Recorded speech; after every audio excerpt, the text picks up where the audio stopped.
Hola,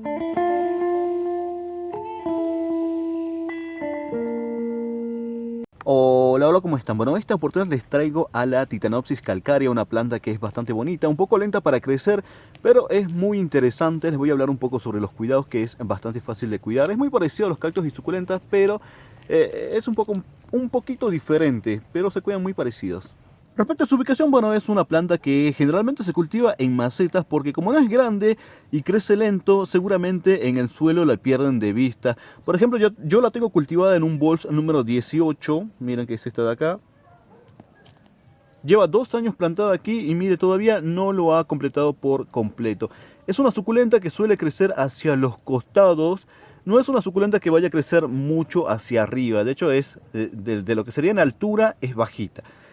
Como crece lento, entonces no hay mucha diferencia en el crecimiento, ¿no? Pero siempre va a tender a crecer hacia los costados formando colonia. La verdad que me parece una planta que es bastante interesante, es una planta que es bastante bonita. Bueno, ¿y dónde la vamos a ubicar durante primavera? Bueno, durante primavera y verano se la mantiene con sol de la mañana y luz filtrada si las temperaturas son muy elevadas, porque algo que hay que tener en cuenta es que esta planta no le gusta el calor. El calor fuerte, un sol que sea muy agreste, o sea, muy fuerte, lo que puede ocasionar es que puede llegar a quemar la planta, porque es una planta que durante primavera y verano suele estar en reposo.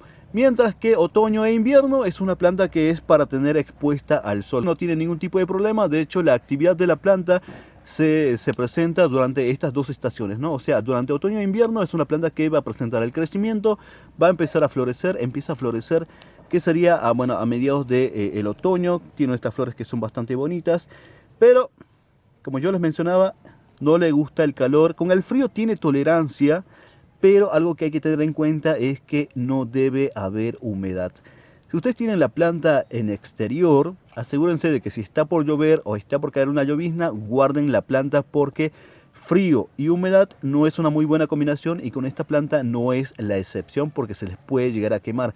Pero si esta planta tiene el suelo que es completamente seco, puede tolerar las heladas muy bien, o sea, no se llega a quemar. De hecho, es una de las suculentas que tiene muy buena resistencia a lo que serían las bajas temperaturas. De hecho, su rango de tolerancia está entre, algunos dicen que es 8 grados bajo cero y otros dicen que puede soportar hasta 15 grados bajo cero, siempre y cuando tenga el suelo seco, porque si el suelo está húmedo es probable que la planta se les pueda llegar a quemar por el frío. Eso es algo que hay que tener muy en cuenta. Y luego algo también que les voy a mencionar es que no es una planta que sea para la sombra total. No la vayan a tener en la sombra total porque va a influenciar a que la planta no les vaya a florecer. De hecho, ese es un problema que suelen tener estas plantas cuando se cultivan en interiores. Si bien se puede cultivar en interiores luminosos, algo que les va a afectar es la floración, porque esta planta requiere de sol directo para florecer. Para que las flores se empiecen a abrir, necesita sol directo. Esto es algo que es muy importante. Respecto al tipo de suelo, bueno, es una planta que se puede cultivar en sustratos para cactus y suculentas o simplemente cultivarla en tierra, ¿no? Algo que hay que tener en cuenta es que debe drenar bien, tiene que tener buen drenaje, porque como les mencioné anteriormente, es una planta que no tolera los excesos de humedad, no tolera el mal drenaje, porque se llegan a podrir muy fácilmente. Entonces eso es lo esencial. Cultivar esta planta, ya sea en una maceta que se encuentre en altura o tenerla como en maceta colgante, yo creo que es lo ideal, porque de esa forma el agua va a escurrir mucho más rápido y no se les va a estar reteniendo. Respecto al tipo de riego, bueno, como les mencionaba, es una planta que no es para regar mucho, de hecho requiere muy poco riego. Durante primavera y verano, la verdad que únicamente vamos a regar cuando el suelo se haya secado por completo. Cuando esté completamente seco, recién vamos a regar nuevamente. Otoño e invierno, como hace frío, es casi lo mismo, no requiere tanto riego, únicamente vamos a regar una vez. Generalmente se riega casi una vez al mes, una vez cada 20 días. Eso depende mucho de la exposición que ustedes tengan en la planta, ¿no? Como no hace calor en invierno, la verdad que a veces la humedad se suele prolongar un poco más tiempo. Acá, si bien parece que el suelo está seco, yo les comento que de la parte de aquí abajo todavía hay humedad, ¿no? Entonces por eso es que a simple vista pareciera que yo no la estoy regando, pero en realidad yo la regué hace una semana, pero aún el suelo sigue húmedo de la parte de aquí abajo. Incluso si ustedes levantan la maceta se siente el peso, ¿no? O sea, está pesadita, eso quiere decir que hay humedad todavía aquí en el fondo, pero la planta va bien.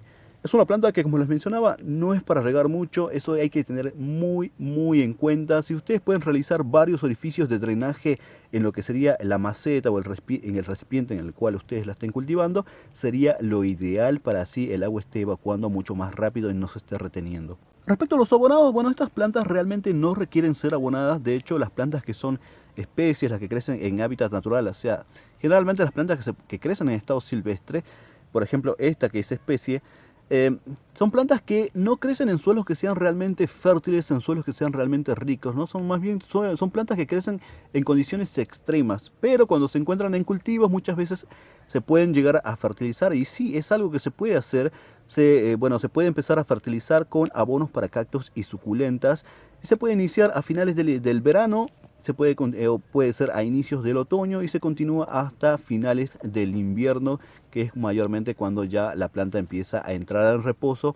Porque como les mencionaba anteriormente, es una planta que durante primavera-verano es una planta que va a estar en reposo, o sea, no va a tener casi crecimiento, mayormente la mayor actividad lo hace durante otoño e invierno. Respecto a las podas, bueno, esta planta realmente no se poda. Es una planta que es bastante pequeña y encima es una planta de crecimiento lento, entonces no hay mucho que cortar, ¿no? Entonces es una planta que más bien se las va dejando que vaya formando colonia y la verdad que se ve bastante bonita, como pueden apreciar. Respecto a los trasplantes, bueno, los trasplantes se realizan cuando el envase ya les ha quedado pequeño, entonces la cambian a un envase que sea más grande, o pueden hacer un trasplante que es más o menos cada 2 o 3 años para renovar el suelo o el sustrato por uno nuevo, porque como les mencionaba, muchas veces cuando uno cultiva estas plantas en macetas, el suelo suele empobrecerse, perdón. Entonces lo recomendable es siempre renovarlo por uno nuevo.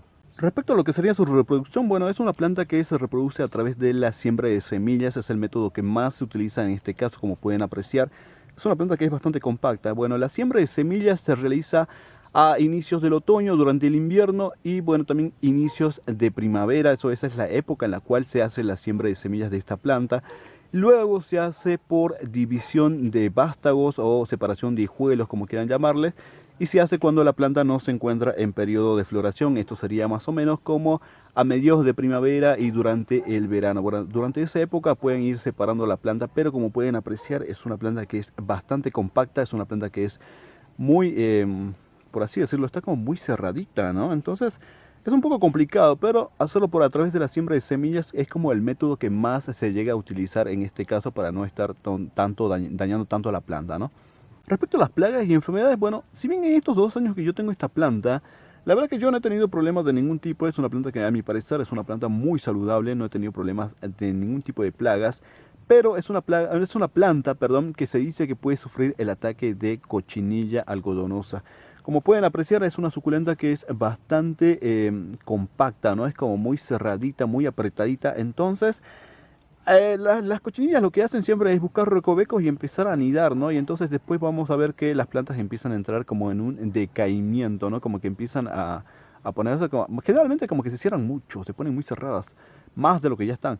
Entonces, ese es el problema, ¿no? Entonces siempre es bueno estar revisando, estar viendo si podemos apreciar algo o no, ¿no? Pero bueno, en caso de tener cochinilla, lo ideal siempre es pulverizar un insecticida, ya sea químico u orgánico. Eso lo podemos conseguir en locales de jardinería o locales de agroinsumos, pero también es bueno hacerles tratamiento de prevención. Bueno, en mi caso siempre les aplico un insecticida sistémico a modo preventivo, lo compran así, lo piden así de hecho, como insecticida sistémico en locales de jardinería o locales de agroinsumos. Marcas, la verdad que hay muchísimas.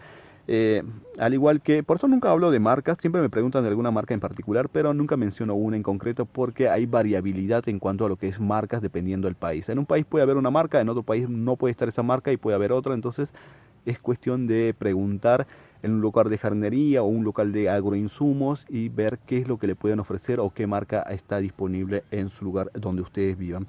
Luego, algo como les estaba mencionando, el problema más frecuente por el cual esta planta se puede morir es el exceso de humedad, un riego excesivo o un mal drenaje. Esta planta yo no les recomendaría ponerle el platito aquí abajo. Vieron que muchas veces cuando cultivan algunas macetas en las ventanas suelen ponerle un platito aquí abajo. Eso es para cuando vayan a regar el agua se les retenga aquí en el plato, ¿no? Bueno, este tipo de plantas yo no les recomendaría que tengan un plato aquí abajo porque los platos cuando están mal utilizados van a ocasionar mal drenaje, obstrucción del drenaje y eso va a ocasionar una acumulación del agua, un encharcamiento y la planta se les va a morir.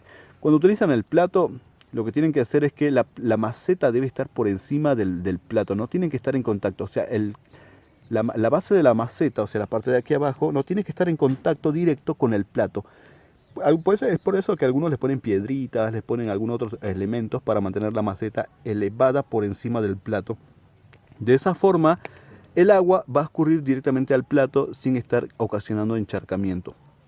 Pero si ustedes la cultivan en macetas colgantes, yo creo que es lo ideal, ¿no? Tener una maceta colgante, la verdad que de esa forma el agua siempre va a estar escurriendo por efecto de gravedad. Y luego, algo que les estaba mencionando sobre el frío. Bueno, es una planta que tiene tolerancia al frío. De hecho, es una de las suculentas que tiene mayor resistencia en cuanto a lo que es el frío, ¿no? Pero algo que se dice es que, bueno, el rango, como les mencionaba anteriormente, dicen que es entre los 8 grados bajo cero a 15 grados bajo cero, siempre y cuando tenga el suelo seco. Si está lloviendo, no la vayan a dejar en exterior porque si está lloviendo, el suelo se les queda húmedo y encima hace frío, la planta se les puede llegar a quemar. Eso es algo muy importante a tener en cuenta. Pero si el suelo está seco como, bueno, en este caso no del todo, pero se puede apreciar que claramente la mayoría, casi todo el suelo está seco. Pero ahí sí tiene buena resistencia en cuanto al frío. Aquí en Salta Capital, que es donde vivo, bueno, en invierno tenemos 4 grados bajo cero. Hasta el momento tuvimos 3 grados bajo cero como temperatura mínima.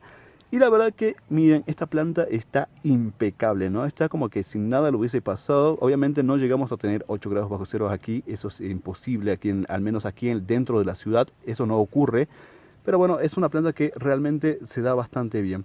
Luego, algo que les voy a mencionar y les había mencionado anteriormente también, les voy a recalcar, es que esta planta para florecer requiere sol. Es una planta que necesita sol. De hecho, sus flores se abren al sol directo y cuando el sol se oculta, las flores se van a cerrar. O sea que mientras esté recibiendo sol, las florcitas van a estar abiertas. Es por eso que muchas veces cuando se cultiva en interior o en sitios con poca iluminación, las flores no se abren. Entonces, eso es un dato bastante importante.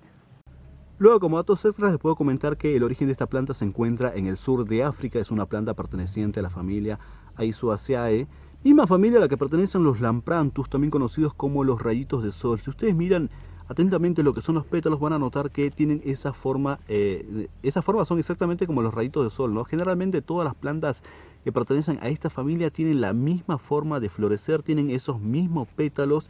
La verdad que me parecen plantas que son bastante bonitas. El origen del nombre proviene, bueno, de una palabra griega, ¿no? Por ejemplo, titanopsis significa parecida a la piedra y calcárea, bueno, hace referencia a que crece entre rocas calizas. De hecho, su apariencia, como pueden apreciar, que tiene esas protuberancias, que a veces es un poco más blanca, a veces un poquito más oscura, como en este caso que ya se ve un poco más rosada, ¿no?